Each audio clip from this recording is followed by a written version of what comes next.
She showed up to a first date holding a baby, already apologizing before she even sat down, and Ethan had no idea if he should stay or leave before things got awkward. Ethan Blake had been sitting at a corner booth in Mario's Pizza on a Friday night for about 15 minutes, watching the door like his life depended on it, and he was regretting every single decision that had led him to this moment, starting with saying yes when his coworker set him up on a blind date with her cousin's friend, who was really sweet and just needs to meet a good guy. He was a high school history teacher, 36 years old, and he'd been a widower for 3 years after his wife died from cancer when their daughter Chloe was 5. And the only reason he was even attempting this was because his own kid had looked at him last week and asked why he never smiled anymore, which had hit him like a punch to the chest, hard enough that he'd agreed to this setup just to prove to himself he was still capable of trying. The restaurant was loud in that chaotic Friday night way, with families crammed into booths and kids running between tables and the smell of garlic and melted cheese hanging in the air. And Ethan had picked this place specifically because it was casual enough that if the date went badly, he could bail without feeling like he'd wasted anyone's time or money.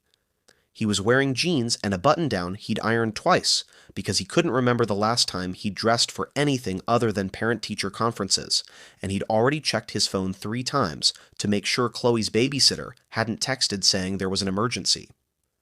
At 7:22, his phone buzzed with a message from a number he didn't recognize that just said, "I'm so sorry, I'm running late. I'll explain when I get there. Please don't leave." And Ethan had typed back, "No problem, take your time," even though he was absolutely considering leaving. At 7:35, the door opened and a woman rushed in, looking completely frazzled, with her hair falling out of a messy ponytail, and she was carrying a diaper bag over one shoulder and cradling a baby on her hip. And Ethan watched her scan the restaurant with what looked like barely controlled panic until her eyes landed on him. She walked over to his booth, and before he could even stand up to introduce himself, she'd already started talking in this breathless, rushed way that made it clear she'd been rehearsing this apology the entire drive over. "Hi, you're Ethan, right? I'm Ruby. I am so incredibly sorry I'm late, and I'm even more sorry about this." She gestured to the baby, who was grabbing at her shirt collar. "My babysitter texted me 30 minutes ago saying her daughter threw up and she couldn't watch Mateo, and I tried to find backup, but everyone I know was busy, and I didn't want to just ghost you because that's awful, but I completely understand if you want to leave because this is not what you signed up for." Ethan stood there looking at this woman, who was clearly waiting for him to make some excuse and bolt, and he noticed she was doing this thing where she kept adjusting the baby's sock without looking at it, just nervous energy needing somewhere to go, and she wasn't making eye contact with him at all, just staring at a spot somewhere over his shoulder like she was bracing for rejection. The baby, Mateo apparently, was staring at Ethan with those big curious eyes that little kids have, and for a second, the whole loud restaurant seemed to go quiet while Ethan's brain tried to catch up with what was happening. He looked at Ruby, who was still rambling something about understanding if this was too weird, looked at the baby who'd grabbed a fistful of his mom's hair, looked around at the chaos of the pizza place with families everywhere, and then he did something that surprised even himself. He walked past Ruby without saying anything and grabbed a high chair from the stack near the hostess stand, carried it back to their booth, and set it down next to the table before finally looking at her. "Only problem is, I didn't order enough food for 3, so we're gonna have to fix that." He said it casual, like showing up to a first date with a baby was the most normal thing in the world, and he watched Ruby's entire face do this complicated thing where relief and confusion and something that looked like she might cry all hit at once. She let out this shaky laugh that sounded half like a sob. "You're serious? You're not leaving?" And Ethan shrugged while sliding back into his side of the booth. "I've got an 8-year-old at home. Babies don't scare me. Plus, I already ordered garlic knots, and I'm not letting those go to waste." Ruby carefully settled Mateo into the high chair, and the kid immediately started banging his hands on the tray, making that happy noise toddlers make when they're entertained by literally anything. And she finally sat down across from Ethan, looking like she still couldn't believe this was happening. "I really thought you'd be halfway to your car by now. Most guys would have run the second they saw me walk in with him." Her voice was quieter now that she wasn't panic apologizing, and Ethan could see she was still nervous, still waiting for the other shoe to drop. Yeah, well, I'm not most guys, I guess. I'm just a history teacher who hasn't been on a date in 3 years and honestly has no idea what he's doing, so we're both kind of winging this. And saying it out loud made it feel less terrifying somehow. The garlic knots arrived, and Mateo immediately reached for one, and Ruby tore off a small piece to give him while explaining she'd have to order him something that wasn't covered in garlic and butter, and Ethan found himself relaxing in a way he hadn't expected because this felt less like a first date and more like two people just trying to survive the chaos of parenthood. They ordered a plain cheese pizza for Mateo and a pepperoni for themselves, and somewhere between the appetizers and the main course, they started actually talking, not the awkward first date small talk, but real conversation about being a single parent and how exhausting it was, and how guilty you felt for wanting 5 minutes to yourself. Ruby told him about working from home, doing medical billing while trying to keep an 18-month-old entertained, about Mateo's father, who'd left when she was 7 months pregnant, saying he wasn't ready to be a dad, about how her family had been supportive, but she still felt like she was drowning most days. Ethan found himself talking about his wife in a way he hadn't with anyone outside of therapy, about losing her 3 years ago and trying to be both parents for Chloe, about how he felt like he was failing at everything because teaching full-time and single parenting didn't leave room for actually grieving. I'm terrified I'm messing up my kid. He said it quiet enough that the noise of the restaurant almost swallowed the words, and Ruby looked at him with eyes that understood that specific brand of fear. I think we all feel that way, like one wrong move and we've destroyed them forever, but they're tougher than we give them credit for. Mateo had cheese sauce all over his face and hands and was having the time of his life, and watching Ruby try to clean him up while he squirmed away, laughing made something in Ethan's chest loosen. Something that had been tight for 3 years started to ease just slightly. The date that was supposed to be awkward and probably short had stretched into almost 2 hours, and when the check came, they split it without any weird dance about who should pay, and Ruby packed up Mateo, who was now fighting sleep and losing. They walked out to the parking lot together and stood by her car in that space where neither of them really wanted to say goodbye, and Ruby shifted Mateo to her other hip while looking at Ethan with something that might have been hope or might have been fear of hoping. Thank you for not leaving. She said it simple and honest. I know this wasn't what you expected, and you could have bailed and I wouldn't have blamed you, but you stayed and that means more than you probably realize. Ethan felt his heart doing something dangerous, something that felt like the beginning of falling and that terrified him, because falling meant risking everything, meant potentially giving Chloe another person to lose, meant opening himself up to the kind of pain he'd barely survived the first time. But standing there in the parking lot with this woman who'd shown up to a date with a baby and somehow turned it into the first time in 3 years he'd felt like an actual person instead of just a dad or a widower, he heard himself say, "Can I see you again? Maybe somewhere with less pizza sauce next time?" And Ruby smiled, really smiled, and said, "Yeah, I'd really like that."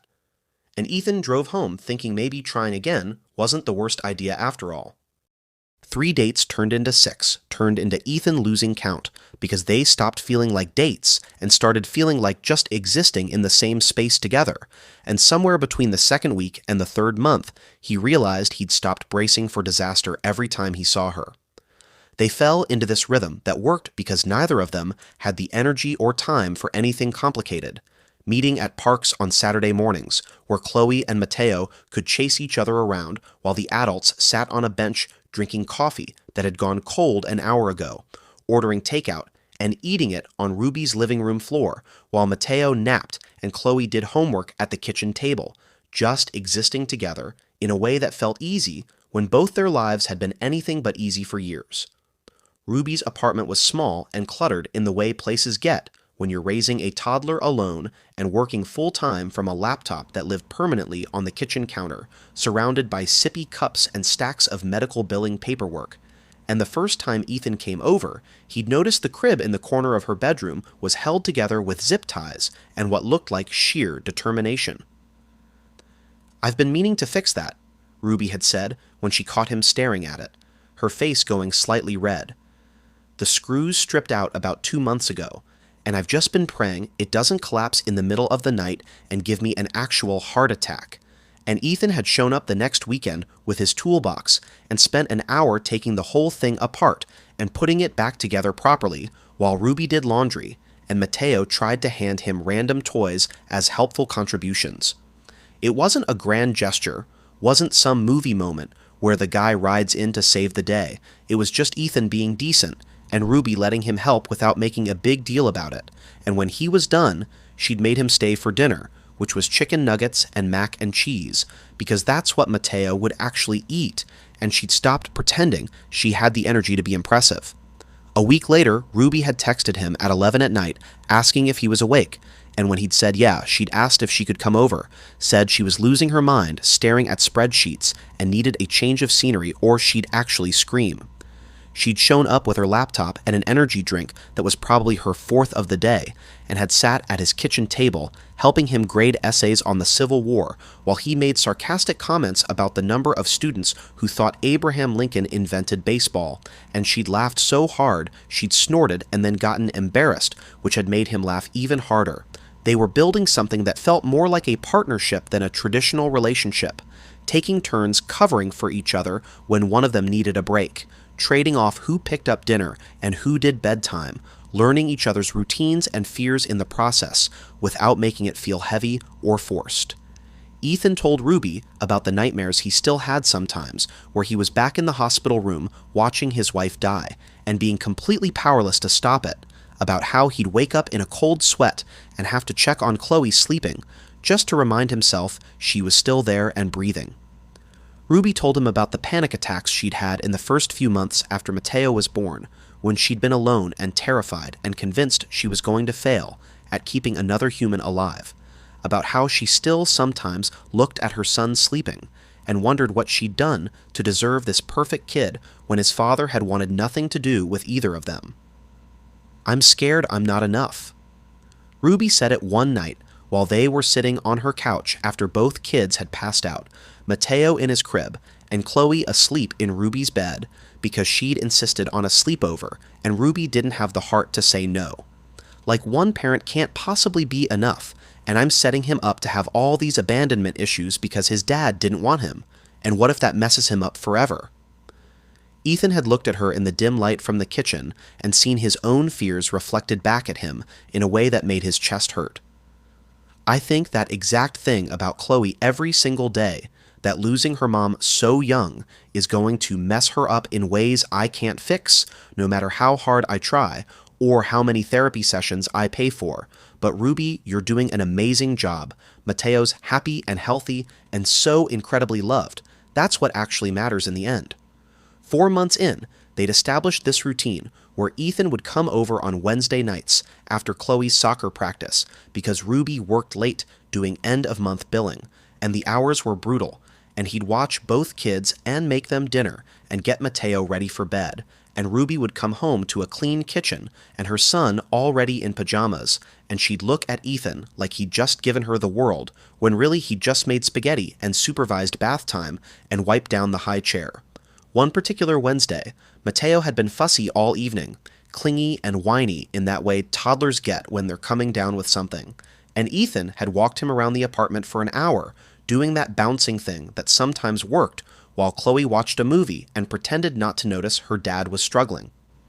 When Ruby had gotten home around 9, she'd found both kids asleep, Chloe curled up on the couch with a blanket, and Mateo dead weight in Ethan's arms, and Ethan had been sitting in the rocking chair, looking completely exhausted, but somehow peaceful, and Ruby had taken a photo on her phone without thinking, because the image of this man holding her son, like he was the most precious thing in the world, had made something in her chest feel too big for her ribcage. "You didn't have to stay this late," she'd whispered while carefully extracting Mateo to put him in his crib without waking him, and Ethan had stretched his back with a wince that said he'd been sitting in that position way too long. He needed someone to hold him, and you needed to finish work. It's really not that complicated. But it was complicated, or at least Ruby was starting to worry it was, because she was falling for this man in a way that terrified her, was starting to depend on him in ways that made her vulnerable, and vulnerability was the thing that had absolutely destroyed her last time. She'd loved Mateo's father, had believed him when he said they'd figure it out together, and then he'd walked out the door 7 months into her pregnancy saying he wasn't ready to be a dad, and she'd learned the hard way that depending on someone meant they could leave and take part of you with them.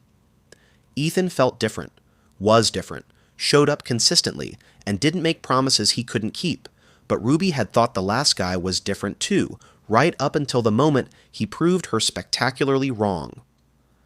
5 months into whatever they were building, things were good. Genuinely good in a way that made Ruby nervous, because good things in her experience had a habit of falling apart right when you started believing they might last.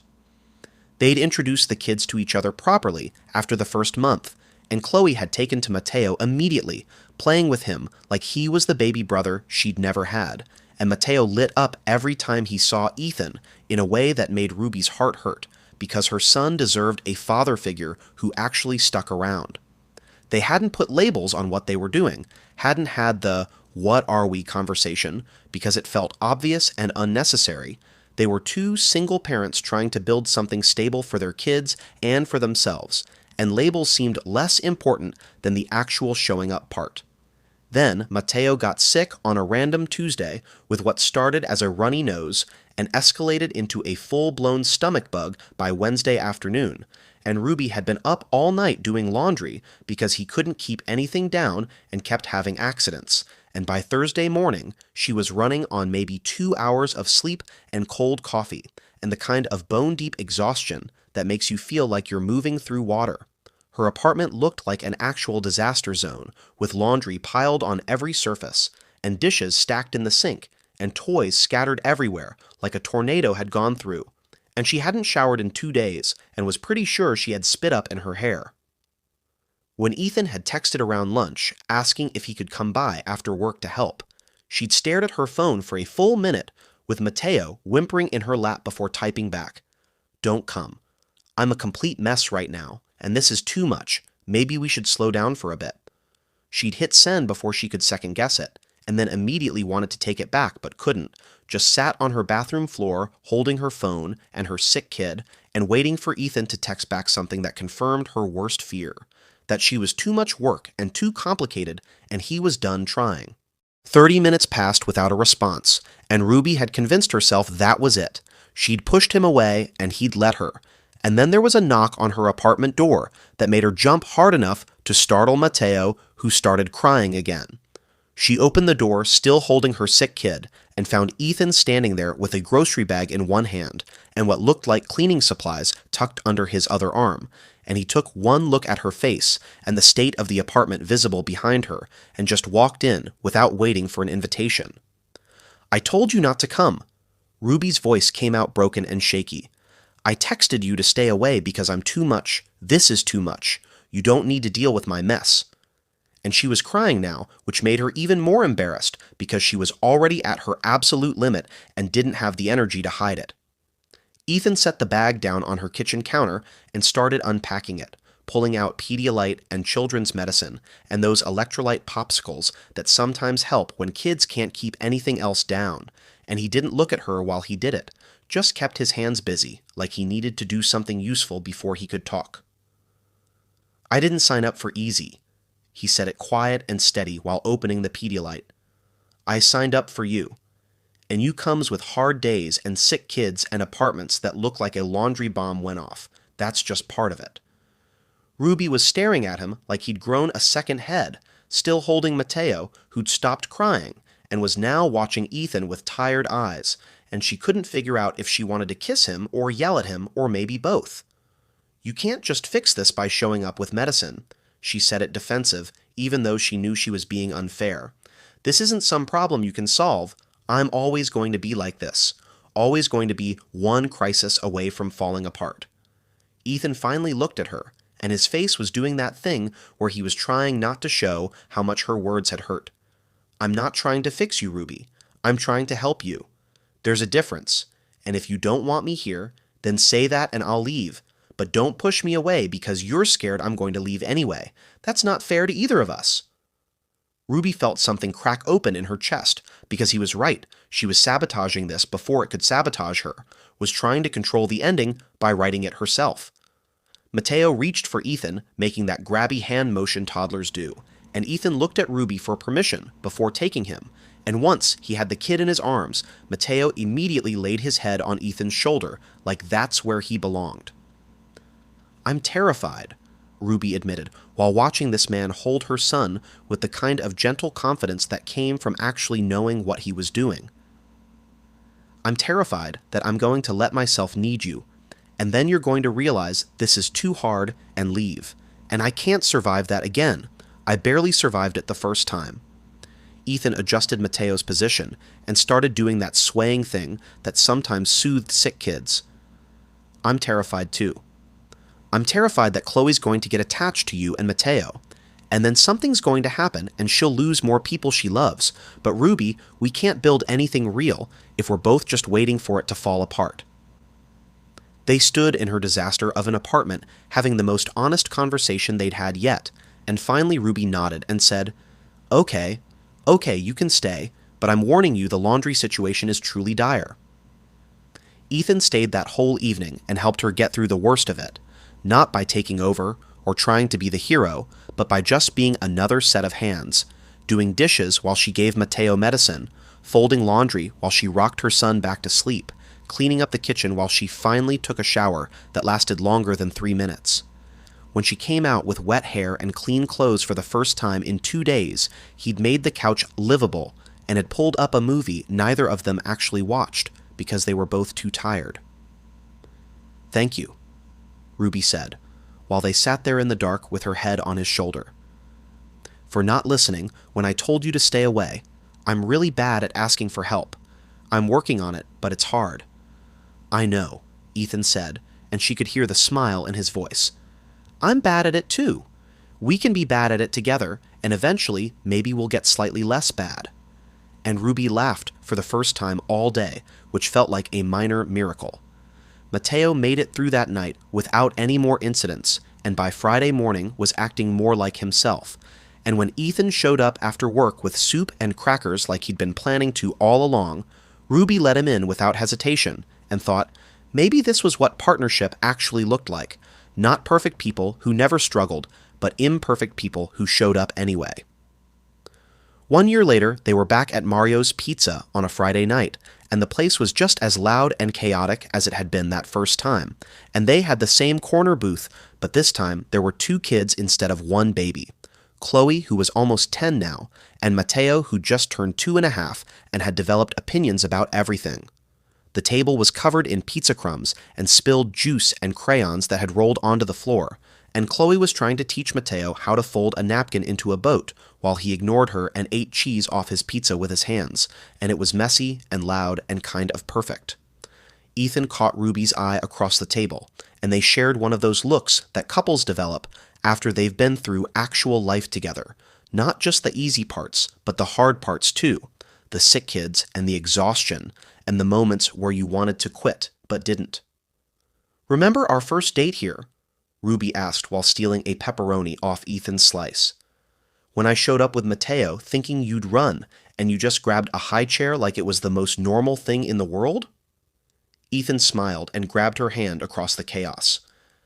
"Best decision I never planned to make. Though I'm pretty sure Mateo's gotten bigger and somehow messier since then, which I didn't think was possible." Chloe was laughing at something Mateo had done, and the toddler was basking in the attention like he always did when his big sister looked at him, and Ruby felt that thing in her chest again, that too big feeling that she'd learned meant she was happy. Actually, genuinely happy, in a way she'd thought maybe wasn't possible for people like her who'd been left before. Funny how the night that almost fell apart ended up building everything. She said it quiet enough that the kids couldn't hear over the restaurant noise, and Ethan squeezed her hand. Almost falling apart is kind of our specialty. We're just really good at catching each other before we hit the ground. They finished dinner and wrestled 2 tired kids into car seats and drove home to the house they'd moved into 3 months ago. Nothing fancy, just a 3-bedroom rental with a yard where Mateo could run around and Chloe could practice soccer. And when they got both kids into bed after the usual chaos of teeth brushing and story reading and 1 more glass of water, Ethan pulled Ruby onto the couch and said, "I've been thinking about something." Ruby made a face. That's a scary way to start a sentence. Should I be worried? And Ethan laughed. Probably not. I was just thinking about how you showed up to our first date, apologizing for existing, basically. And I want you to know you've never had to apologize to me for being exactly who you are, messy days and all. Ruby felt her eyes burning because this man had seen her at her absolute worst, had seen her covered in baby spit-up and stress crying on her bathroom floor and trying to push him away out of fear, and he'd stayed anyway, had shown up with Pedialyte and cleaning supplies and refused to let her sabotage the best thing that had happened to her in years. I love you. She said it simple because anything else felt too complicated. I love you for staying when I told you to go, for seeing me fall apart and not running, for loving my kid like he's yours. And Ethan pulled her closer. I love you too. And for the record, Mateo is mine. Maybe not biologically, but in every way that actually matters, you both are. If this felt real to you, if you've ever worried you were too much for someone and just needed to meet the person who thought you were exactly enough, stick around for more stories like this and tell us in the comments. If you've ever had someone show up when you tried to push them away, we love hearing from you. Sometimes the dates that start with apologies turn into the relationships that teach you what showing up actually means, and sometimes being too much for the wrong person means you're exactly right for someone else. Ruby thought she was too complicated, and Ethan thought he was too broken, and together they built something that worked because of the mess, not in spite of it.